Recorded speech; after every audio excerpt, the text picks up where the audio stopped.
Welcome back to another edition of Retro Tech, where we bring you the finest in vintage multimeters and electronic paraphernalia from days gone by. Boy, is this something special in the retro spotlight today. MIDLAND multimeter circa 1975-78-ish.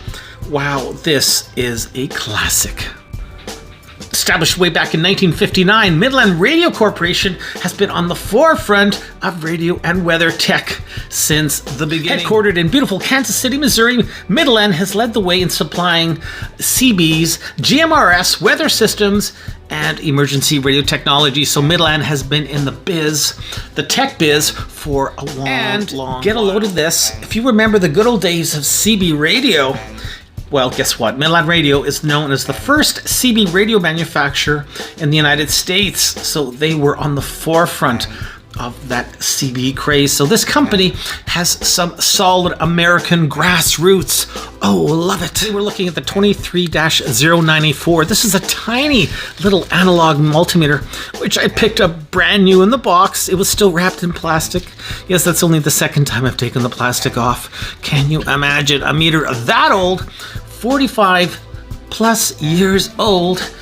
Oh, brand new. In the box, this little MIDLAND came with everything you see, including these little test leads, which we'll look at in a minute. It came with this little warranty registration card. Look at that.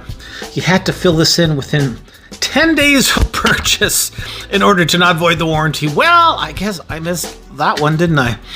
And it also comes with this cool, tiny little pull-out. Look at that. I mean, wowsy. It's giving you a schematic of the inside of the meter. And at the bottom, we can see that this was fabricated in Japan. There it is. Not much to this little guy, is there? AC, DC voltage, DC current, up to 100 milliamps. Tiny, tiny little meter. And I just love that schematic. Even tells you the values of the resistors as well. Oh my goodness. And on the box, look at that. 1,000 ohms, folks. That's right, up to 1 mega ohm. No more, no less. Joule meter movement, precision quality. The 23-094. You know, I wish I had the scratch and sniff going on for you because, boy, this smells like 70s. Now, the meter is tiny. It is a tiny, tiny little meter. And because it's so tiny, we have tiny little test leads as well. No CAT rating on these. Very, very thin, but a solid plastic resin they've used. They're not sharp at all. But look at the tips. I mean, they're just, yeah, because they just go in like so. That's it. That's it. So, whoa.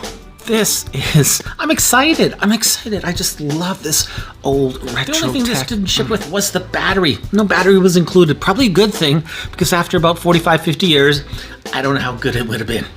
But yeah, little tiny selector switch, which has a little bit of give and take, but not much actually. All things considered, this thing moves very, very well indeed. I brought in a little YF10 made in Taiwan. The same period of time, maybe a few years later, but nonetheless, same footprint on the bench, just as small, very limited ranges as well, and I think it'll be a good idea. At least we can compare the meter movement to see how good it is. And by the way, if you look at the back of this MIDLAND, look at that. It looks like a crocodile skin, doesn't it? Nice dark green. Oh man, gorgeous. And at the very bottom there, yeah, you can see it says made in Japan. Oh. On the side of the meter here, we have our trim pot. So that's how we're gonna calibrate the meter, the needle back and forth, make sure we are all set up. So I've got it into the kilo ohm resistance range right now. Take the two test leads, put them together, and let's see where that needle goes. So you can tell we are a little bit off, to say the least. So let's bring it there. Now, not the smoothest movement when I'm using that side switch to get to the 0. That looks pretty well spot on.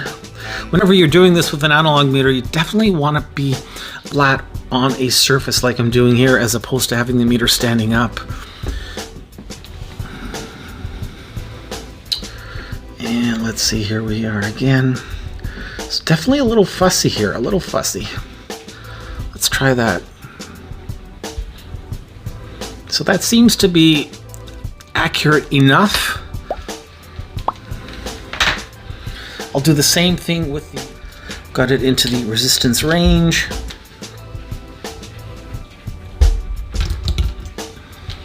And similar test leads. And wow, quite a difference in that meter movement, isn't there? Much smoother on the YF10, and that is basically perfect. So you see how smooth that one is. The Midland, which is a little more abrupt.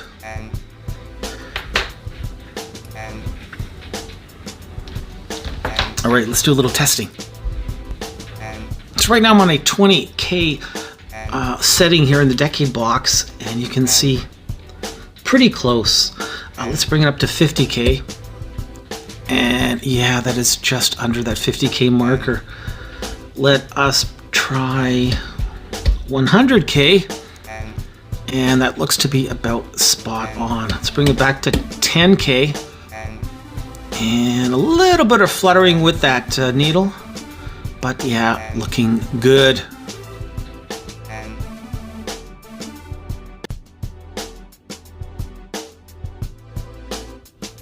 And right now we're plugged into the power bar. 120 volts AC is what we want.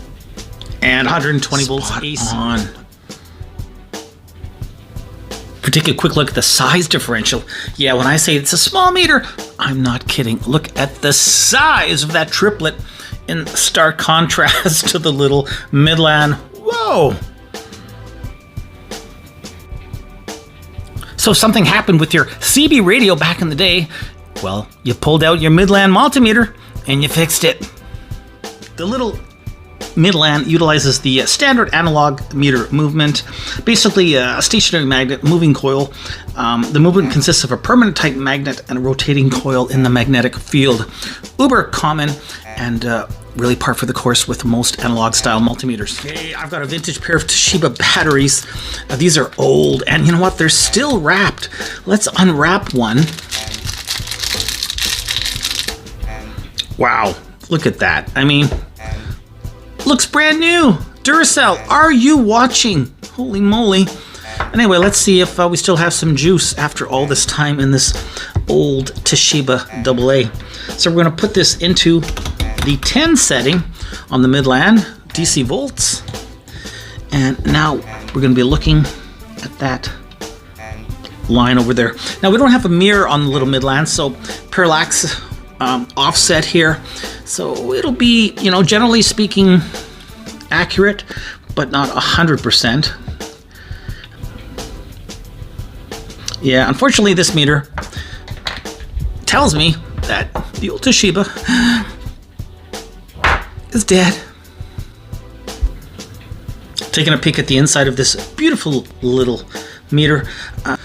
But look at that plastic housing all these years later. And that is some pretty good style plastic as well. And I love that crocodile sort of interlay.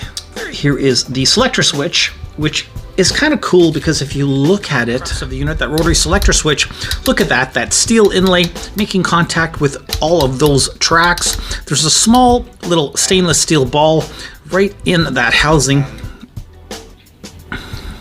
right down there. And they've manipulated the arm movement. As you can tell, they've sort of jigged it a bit so that it makes contact with that metal inlay as you go throughout the selector. So kind of cool. In terms of verbosity, not much going on here. No date indicator. C1000 is all it says at the bottom of the meter. Our movement itself encapsulated here. I'm not going to bother taking that apart because I don't want to mess up this wonderful meter movement that's still going strong all these years later. Okay, what the heck? I decided I'd take it apart a little bit further for you guys and check it out. There's not one but two of those balls right underneath that selector. So, wow. Very, very nice. No dielectric on there that I can see, but Just watching where that ball goes. Okay. Really nice attention to detail is here. That nice brass insert for the top of the selector switch. But yeah, very cool. And there is our ohms adjust.